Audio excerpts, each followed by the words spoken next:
right, Secretary of State Marco Rubio is heading to Saudi Arabia this morning for talks between the U.S., Ukraine, and Ukrainian officials, aimed at ending the war with Russia. CBS News foreign correspondent Holly Williams has more from Western Ukraine. It's been 10 days since that explosive meeting between President Volodymyr Zelensky and President Trump in Washington. Following that, the U.S. suspended the delivery of military aid and intelligence sharing with Ukraine, both of those vital to this country's defense. Now, yesterday, Trump said that the pause on intelligence sharing had just about been lifted, but gave no further details. Meanwhile, diplomatic wheels are turning. Ahead of that meeting in Saudi Arabia tomorrow, a senior U.S. official says Ukraine wants to move forward. President Zelensky is visiting Saudi Arabia today. Here in Ukraine, though, there is deep anxiety about President Trump's upending of U.S. support 3 years after Vladimir Putin invaded this country. Last month, Trump inaccurately called Zelensky a dictator. In fact, one Ukrainian poll found that trust in Zelensky has soared to 68% here in Ukraine following his public dressing down at the White House. Zelensky stressed over the weekend that his country has always wanted peace. But the fear here in Ukraine and in Europe is that Vladimir Putin could use a ceasefire to buy time and then invade again in the future. And to stop that happening, they want the U.S. to contribute to security guarantees. Back to you. All right, Holly, thank you very much. I want to bring in Stephen Sestanovich for more. He's a former U.S. State Department ambassador at large for the former Soviet Union. He's also a senior fellow for Russian and Eurasian Studies at the Council of Foreign Relations. Thanks so much for joining us, sir. Pleasure. So break down for our viewers what the United States hopes to accomplish with these talks. Well, American officials say they want to be sure that Ukraine is moving toward peace, is ready for a ceasefire or some kind of settlement with the Russians. What they mean by this is a little unclear. Does it mean accepting Russian territorial gains, moving toward elections, which some people have talked about, even possibly getting Zelensky to resign, getting Ukraine to accept that it won't be part of NATO? These are all Russian goals, which the United States seems to have kind of made a sticking point, or at least a test of Ukrainian intentions.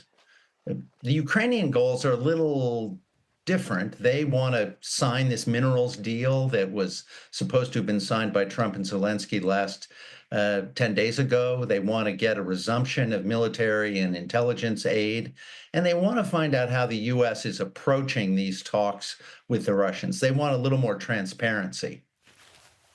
So the question, I mean, it really does feel as if the United States, at least from the President Trump's position, is that Ukrainians have the president himself said it in the Oval Office. He told Ukrainian President Volodymyr Zelensky, you don't have the cards. You don't have the cards.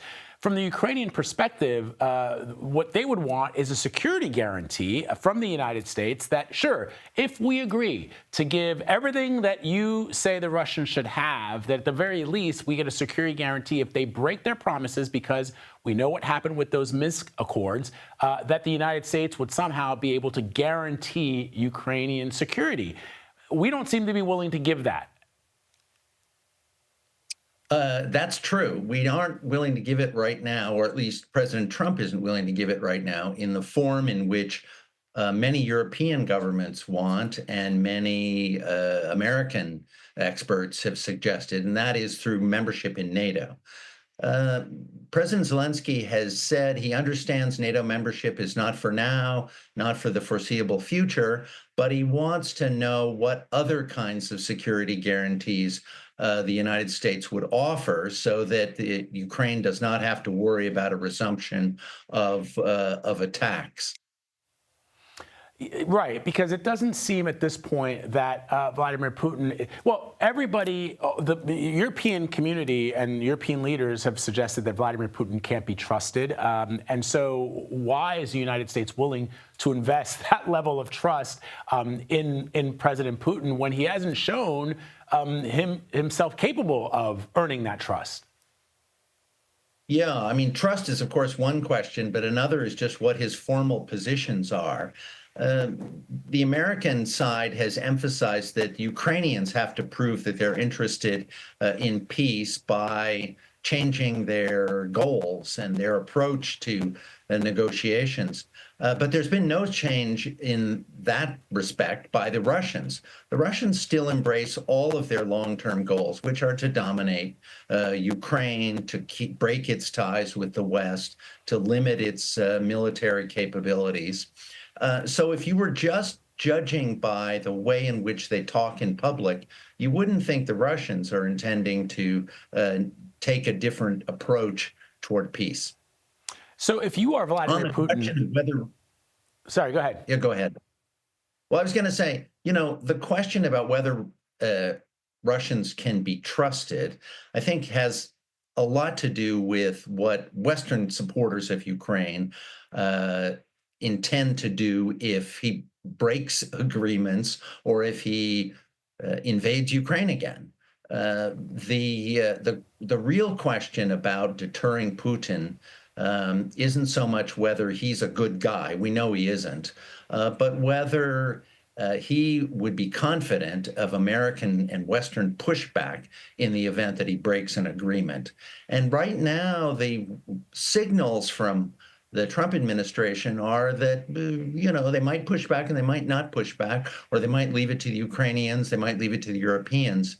From that point of view, Putin is getting more confidence that he can agree to things and then maybe not live up to them because there won't be any penalty for breaking the agreement.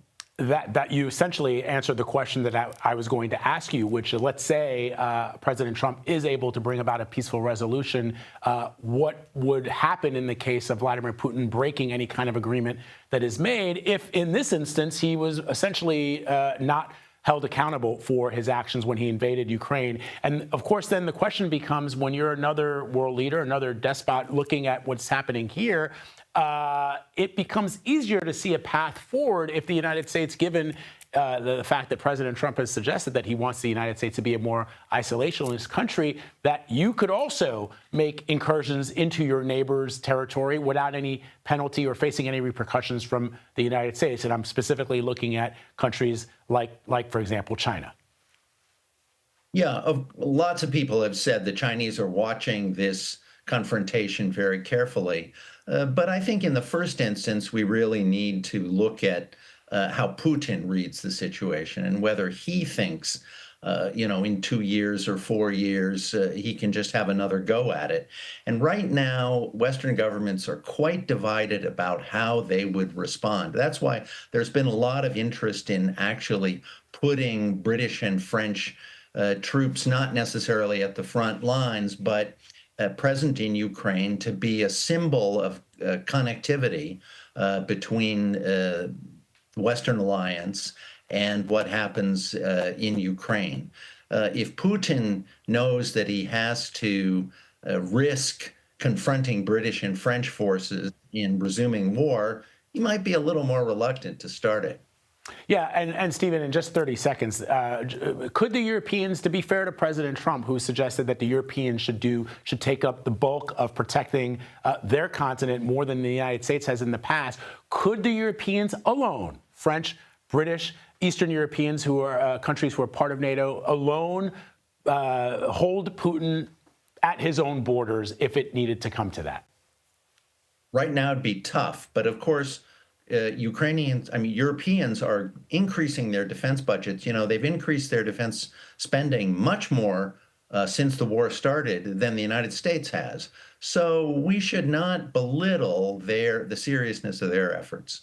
Yeah, for sure. And that is something that Vice President J.D. Vance was accused of doing when he suggested that British interests, they had not spilled any blood in recent years, when, of course, they've been at our side going back to the First World War. Stephen Sestanovich, thank you very much for your insight and your analysis. We appreciate it. Thank you.